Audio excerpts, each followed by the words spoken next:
Israeli ভূখণ্ডে ইরানের হামলা ঠেকিয়ে আবারও বিতর্কের মুখে জর্ডান। মঙ্গলবার ইসরায়েলে লক্ষ্য করে ছোড়া ইরানি ক্ষেপণাস্ত্রের মধ্যে বেশ কয়েকটি ধ্বংস করে জর্ডান। মুসলিম দেশ হওয়া সত্ত্বেও জর্ডানের ইসরায়েলকে অব্যাহত সমর্থন দেয়া নিয়ে চলছে তোলপাড়। যদিও আম্মানের দাবি, নিজেদের ভূখণ্ডের নিরাপত্তা নিশ্চিতেই নেওয়া হয়েছে এ পদক্ষেপ। গত এপ্রিলে সিরিয়ার রাজধানী দামেস্কে ইরানি কনসুলেটে হামলা ও আইআরজিসির 2 শীর্ষ কমান্ডার সহ আরও 7 কর্মকর্তা নিহতের জেরে প্রথমবারের মতো সরাসরি ইসরায়েলি ভূখণ্ডে হামলা চালিয়েছিল তেহরান। ছুড়েছিল 3 শতাধিক ড্রোন ও মিসাইল। এগুলোর বড় একটি অংশ ভূপাতিত করেছিল মধ্যপ্রাচ্যেরই আরেক মুসলিম দেশ জর্ডান।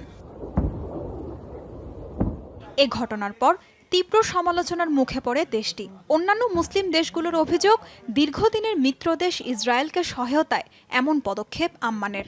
তবে জর্ডানের সাফাই, নিজ দেশের ভূখণ্ড, সাধারণ নাগরিক ও সীমান্ত রক্ষার জন্যই ধ্বংস করা হয়েছে ক্ষেপণাস্ত্রগুলো।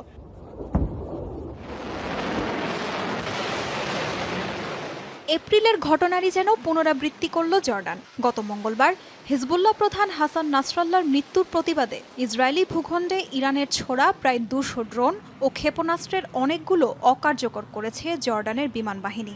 বন্ধ ঘোষণা করা হয়েছে জর্ডানের আকাশ সীমাও। এবারও একই সাফাই গাইল আম্মান।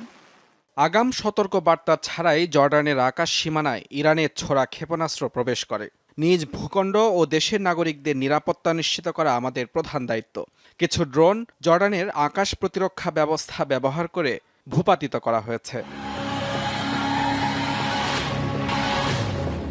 মধ্যপ্রাচ্যে যুক্তরাষ্ট্রের ঘনিষ্ঠ মিত্র হিসেবেই পরিচিত জর্ডান। সখ্যতা রয়েছে ওয়াশিংটনের পরম বন্ধু ইসরায়েলের সাথেও।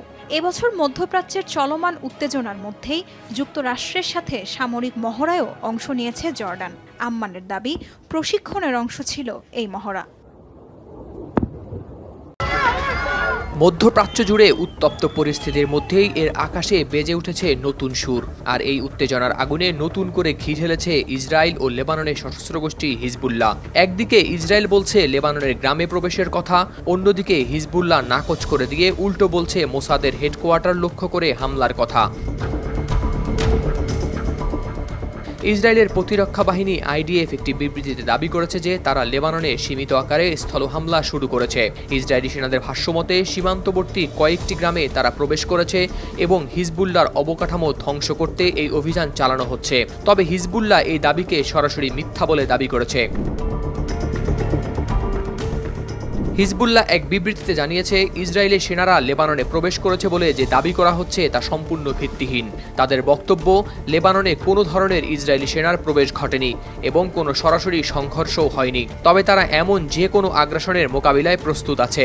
হিজবুল্লাহর মিডিয়া রিলেশনস কর্মকর্তা মোহাম্মদ আফিফ কাতার ভিত্তিক সংবাদ মাধ্যম আল জাজিরাকে বলেন, ইসরায়েলি সেনাদের লেবাননে প্রবেশের সব দাবি সম্পূর্ণ মিথ্যা এবং ভিত্তিহীন। এদিকে ইসরায়েলি বাহিনী দাবি করছে তারা দক্ষিণ লেবাননের সীমান্তবর্তী অঞ্চলে হিজবুল্লাহর অবকাঠামোগুলো ধ্বংসের জন্য নির্দিষ্ট এবং সীমিত স্থল অভিযান পরিচালনা করছে। তাদের ভাষ্যমতে হিজবুল্লাহর এই অবকাঠামোগুলো ইসরায়েলের শহরগুলোর জন্য তাৎক্ষণিক হুমকি হিসেবে দেখা দিয়েছে। সীমান্তের ব্লু লাইন নামক স্থানে এই হামলা পরিচালনা করা হয়। ইসরায়েলি সংবাদ মাধ্যমের মতে এই অভিযান ইসরায়েলের নিরাপত্তা বজায় রাখার অংশ হিসেবে পরিচালিত হচ্ছে এবং তা সীমিত সময়ের জন্য কার্যকর থাকবে। মোসাদ এবং ইউনিট 8200 ঘাঁটিতে হিজবুল্লাহর হামলা। এই পাল্টাপাল্টি বক্তব্যের মধ্যেই আরেকটি ঘটনা নাড়িয়ে দিয়েছে তেল আবিবকে। লেবাননের সশস্ত্র গোষ্ঠী হিজবুল্লাহ একটি বিবৃতিতে জানিয়েছে, তারা ইসরায়েলি সেনাবাহিনীর গুপ্তচর শাখা ইউনিট 8200 এবং মোসাদের হেডকোয়ার্টার লক্ষ্য করে চালিয়েছে ফাদি 4 রকেট হামলা। হিজবুল্লাহর ভাষ্যমতে তেল আবিবের উপকণ্ঠে অবস্থিত এই স্থাপনাগুলোতে একের পর এক আঘাত এনেছে রকেট।